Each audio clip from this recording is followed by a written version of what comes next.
তবে কি নবম ব্যালন ডিওর উঠতে যাচ্ছে মেসির হাতে, নাকি বিশ্বকাপের মতো এখানেও হারতে হবে ইয়ামাল কিংবা রদ্রির কাছে? ফুটবল প্রেমীদের অপেক্ষার প্রহর যেন শেষই হচ্ছে না। 2026 সালের ব্যালন ডিওর কার হাতে উঠবে, এই প্রশ্নে ঘুরপাক খাচ্ছে পুরো ফুটবল বিশ্বে। একসময় মনে হচ্ছিল বিশ্বকাপের মঞ্চে দুর্দান্ত পারফরমেন্সের পর লিওনেল মেসি হয়তো আবারও এই পুরস্কারের সবচেয়ে বড় দাবিদার হবেন, কিন্তু ফাইনালের একটি ম্যাচই যেন পাল্টে দিয়েছে পুরো হিসাব। বিশ্বকাপের শিরোপা ধরে রাখার স্বপ্ন নিয়ে মাঠে নামা আর্জেন্টিনা শেষ পর্যন্ত থেমে যায় ফাইনালে। মেসির ব্যক্তিগত পারফরমেন্স ছিল প্রশংসনীয়, কিন্তু কাঙ্ক্ষিত গোল্ডেন বল কিংবা গোল্ডেন বুট কোনোটি এবার তার হাতে ওঠেনি।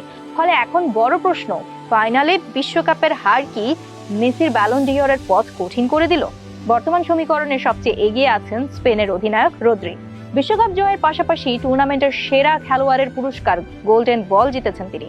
শুধু ট্রফিই নয়, মাঠের পারফরমেন্সেও ছিলেন অসাধারণ। স্পেনের মাঝ নিয়ন্ত্রণ, বল দখল এবং প্রতিপক্ষের আক্রমণ ভেঙে দেওয়ার ক্ষেত্রে তার ভূমিকা ছিল দলের সাফল্যের অন্যতম ভিত্তি।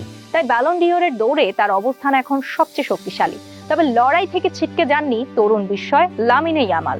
বয়স মাত্র 20 হওয়ার আগেই ইউরোপিয়ান চ্যাম্পিয়নশিপ ও বিশ্বকাপ জয়ের অভিজ্ঞতা অর্জন করেছেন তিনি। বার্সেলোনার হয়ে দুর্দান্ত মৌসুম, গোল ও অ্যাসিস্টের ধারাবাহিকতা এবং বড় মঞ্চে প্রভাব সব মিলিয়ে ইয়ামালও এই পুরস্কারের বড় দাবিদার। অন্যদিকে হ্যারি কেইন ও কিলিয়ান এমবাপ্পের নামও আলোচনায় এসেছে। কেইনের গোল সংখ্যা ছিল দুর্দান্ত, আর এমবাপ্পে বিশ্বকাপে ব্যক্তিগত রেকর্ড গড়েছেন, কিন্তু বড় ট্রফি না পাওয়ায় তাদের সম্ভাবনায় কিছুটা ঘাটতি তৈরি হয়েছে।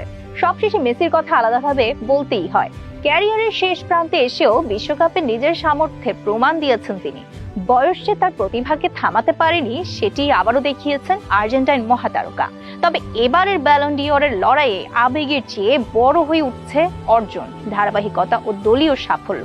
সেই হিসাব বলছে রদ্রি বর্তমানে এগিয়ে থাকলেও মেসি ও ইয়ামালের উপস্থিতি এই প্রতিযোগিতাকে করে তুলছে আরো রোমাঞ্চকর।